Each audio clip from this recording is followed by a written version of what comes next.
नमस्कार। मैं आज लेकर आया हूँ बीए पंचम सेमेस्टर के छात्र छात्राओं के लिए तर्क संग्रह अन्य भट्ट कृत, जिसमें हमने बुद्धि के विषय में पढ़ रहे थे। बुद्धि के दो भेद बताए गए थे, स्मृति और अनुभव। अनुभव के भी दो भेद बताए गए थे, यथार्थ अनुभव, अयथार्थ अनुभव। आपके लिए पुनः बता दूं, यथार्थ अनुभव को प्रमा कहते थे और अयथार्थ अनुभव को अप्रमा कहते थे। आज हम पढ़ रहे हैं यथार्थ अनुभव के भेद। यथार्थ अनुभव चतुर्विध, प्रत्यक्ष, अनुमिति, उपमिति, शाब्द भेदात। यानी कि यथार्थ अनुभव जो है, यथार्थ अनुभव चतुर्विध माने 4 प्रकार का होता है।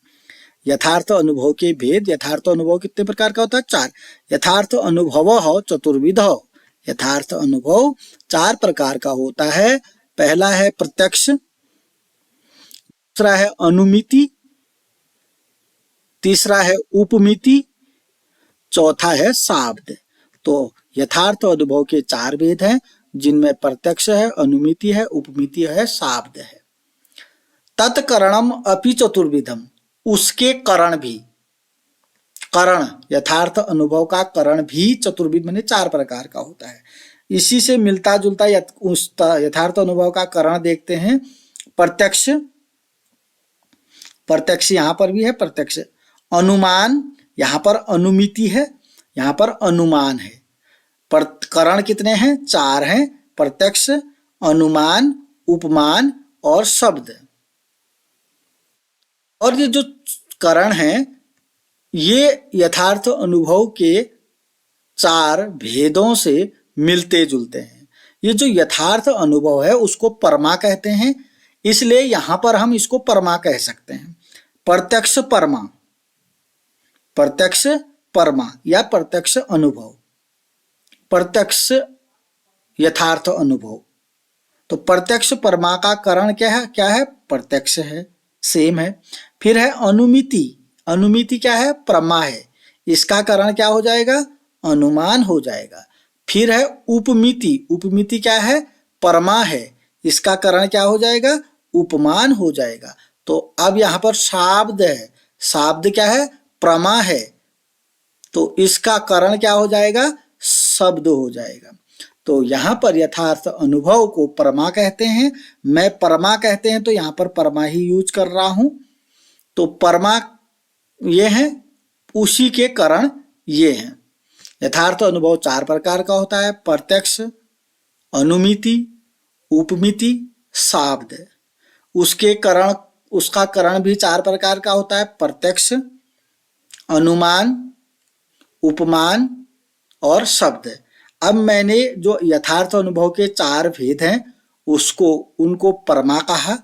उन परमाओं से मैंने इनको कैसे जोड़ा, आपको यही चीज व्याख्या में लिखनी होती है। एक बार आप इसको पॉज करके पढ़ भी सकते हैं। आपको इतना सीखना है कि आपकी व्याख्या जो है अच्छी बन जाए, इतने से व्याख्या नहीं होगी। संदर्भ लिखना है, प्रसंग लिखना है, उसके बाद आपको इसकी व्याख्या लिखनी है। चलिए अगली स्लाइड में जाते हैं। अब है करण। करण का लक्षण। क्योंकि आपने देखा ये जो 4 करण हैं, यानी कि हमने यथार्थ अनुभव के 4 भेद पढ़े, उसके बाद उसके 4 करण भी बोल दिए। तो 4 करण जब हमने प्रत्यक्ष, अनुमान, उपमान, शब्द, इन्हीं को प्रमाण भी कहते हैं। और प्रमाण की परिभाषा भी यहीं से सीख सकते हो आप। परमा के करण को प्रमाण कहते हैं। परमा के, ये परमा हो गए, ये जो 4 थे ये परमा हो गए, इसके करण को प्रमाण कहते हैं। तो ये जो करण प्रत्यक्ष, अनुमान, उपमान, शब्द है, यही प्रत्यक्ष प्रमाण, अनुमान प्रमाण, उपमान प्रमाण और शब्द प्रमाण हो गए। तो करण शब्द के कारण अगला जो हमारा स्लाइड होगा उसमें हम करण किसको कहते हैं वो बताएंगे आपको। तो अगला में देख करण का लक्षण। करण किसको कहते हैं? यहाँ पर करण, असाधारणम कारणम करणम। करण किसको कहते हैं? जो असाधारण कारण होता है उसको करण कहते हैं। करण का सामान्य अर्थ है साधन। तो असाधारण कारण को करण कहते हैं। आप इसको, इन तीन शब्दों को यूज करिए। असाधारण कारण को करण कहते हैं। ये असाधारण कारण क्या होता है? जैसे कोई भी कार्य होता है, जैसे घड़ा बना। घड़ा जब बना तो उसके बहुत से कारण हैं। घड़ा बनाने वाला भी कारण है, मिट्टी भी कारण है, मिट्टी को लाने वाला भी कारण है, दंड जो घड़ा में जो आकार देता है, दंड वो भी कारण है। लेकिन जो उस घड़े को बनाने का असाधारण माने विशेष कारण होगा उसको करण कहते हैं। जो मैं एक्स्ट्रा बोल रहा हूं ये तुम्हारी व्याख्या में काम आने वाली है, नहीं तो आप व्याख्या कैसे बनाओगे? क्या कहा मैंने? असाधारण कारण को करण कहते हैं। अब असाधारण क्या है? असाधारण का मतलब विशेष। कारण को करण कहते हैं। करण का सामान्य अर्थ है साधन। जैसे उदाहरण के रूप में देखा मैंने घड़ा बनाने का। घड़ा कार्य है। घड़ा के बनने के कारण बहुत हैं। क्या है? मिट्टी है, दंडा है। घड़ा बनाने वाला कारीगर भी हो सकता है, या घड़ा मिट्टी लाने वाला कोई गधा हो सकता है। तो वो सभी इसके कारण हो गए। किसके? घड़े बनाने के, घड़े के कारण हो गए। तो जो असाधारण, इनमें से जो असाधारण विशेष कारण होगा उसको करण कहा गया है। एक बार आप इस पर जरूर ध्यान देंगे। क्या कह रहे हैं? असाधारण कारण को करण कहा गया है। करण की परिभाषा है, असाधारण कारण को करण कहते हैं। अब देखिएगा, असाधारण का मतलब क्या है? विशेष। कारण आप जानते हैं, करण उसी को कहते हैं। विशेष कारण को करण कहते हैं।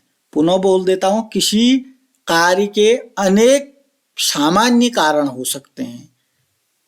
अनेक जो सामान्य कारण है, बहुत ज्यादा जो कारण है, उसमें से कुछ कारण असाधारण, असामान्य भी होंगे, विशेष भी होंगे, उसी को करण कह दिया गया है।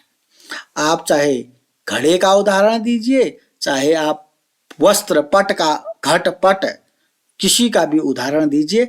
आपको उदाहरण के द्वारा इसको समझाना होगा, तभी आपकी व्याख्या पूरी होगी। संदर्भ लिखने होते हैं, प्रसंग लिखना होता है, और उसके बाद व्याख्या लिखनी होती है। आइए अगला देखते हैं। आपने देखा यहाँ पर कारण था। कारण के विषय में अगली स्लाइड में बताया जाएगा। कारण का लक्षण। कारण किसको कहते हैं?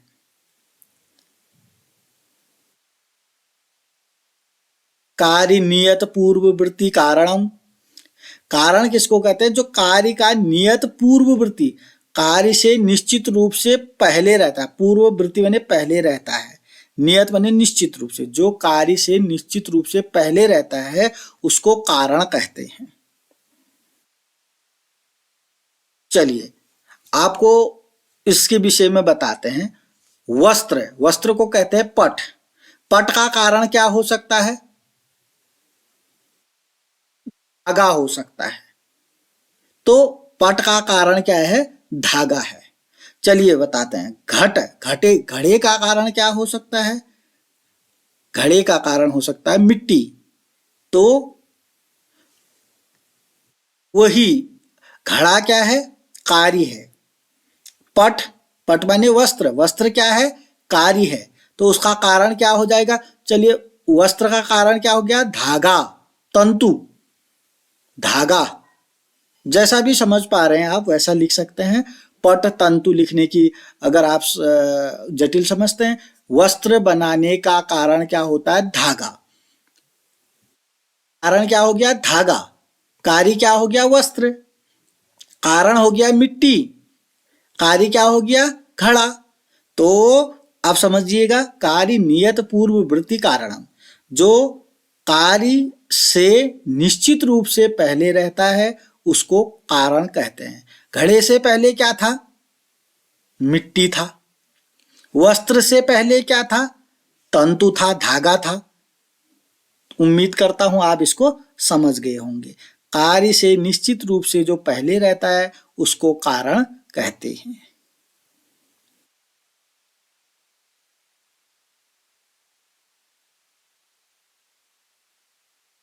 अगला देखते हैं कार्य का लक्षण। अभी अभी पढ़ा आपने कारण किसको कहते हैं। अब कारण किसको कहते हैं आपको मालूम हो गया। जो कार्य से निश्चित रूप से पहले रहता है उसको कारण कहते हैं। यहां पर अगला सवाल उठा दिया, कार्य किसको कहते हैं। कार्य का लक्षण, कार्यम प्राग भाव प्रतियोगी। जो प्राग भाव का प्रतियोगी होता है उसको कार्य कहते हैं। तो प्राग भाव का प्रतियोगी होता है। प्रतियोगी का मतलब विरोधी होता है। जो प्राग भाव का विरोधी होता है उसको कार्य कहते हैं।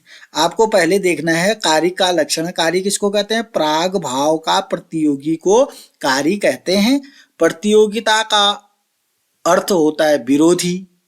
प्राग भाव का मतलब है जो पहले कार्य से पहले जो अभाव रहता है, कार्य से पहले जो अभाव रहता है उसको प्राग भाव कहते हैं।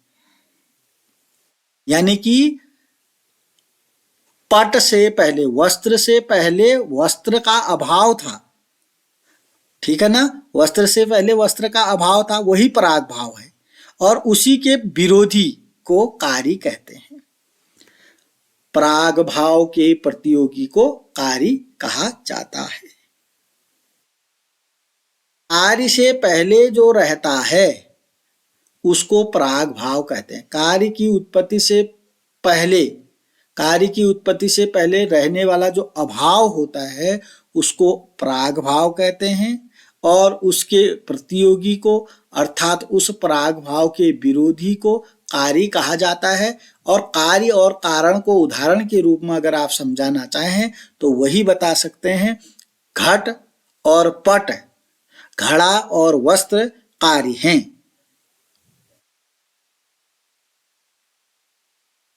अगला कारण के विषय में आपने पढ़ लिया है। तो जो कार्य से निश्चित रूप से पूर्व रहता है उसको कारण कहते हैं। अब कारण के भेद बता दिए गए हैं। कारणम त्रिविधम, कारण 3 प्रकार का होता है। समवायी, असमवायी, निमित्त भेदात। एक समवायी कारण होता है, समवायी, यहां पर देखना है समवायी, इसको देख लीजिएगा, समवायी कारण। एक है इधर से असमवायी कारण, और तीसरा है निमित्त कारण। कारण कितने प्रकार का होता है? कारण किसको कहते हैं? कारण कितने प्रकार का होता है?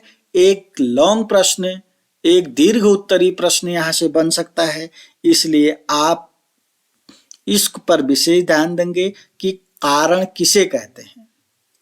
जो कार्य से निश्चित रूप से पहले रहता है उसको कारण कहते हैं। कारण कितने प्रकार का होता है? कारण के 3 भेद होते हैं, समवायी कारण, असमवायी कारण और निमित्त कारण। घट और पट। अब कार्य कारण में आपको घट और पट का सहारा जरूर लेना पड़ेगा। उदाहरण यहां पर आपको देने पड़ेंगे, समझना पड़ेगा। तो अगली वीडियो में हम बताएंगे समवायी कारण किसको कहते हैं, असमवायी कारण किसको कहते हैं, निमित्त कारण किसको कहते हैं। आपसे आग्रह है कि आप क्या करेंगे, इसको दीर्घ उत्तरी प्रश्न के रूप में भी आप तैयार रखेंगे। आज के लिए इतना ही। अगर चैनल को सब्सक्राइब नहीं किया तो सब्सक्राइब करेंगे, लाइक करेंगे, कमेंट करेंगे और अपने दोस्तों के साथ शेयर करेंगे। धन्यवाद, नमस्कार।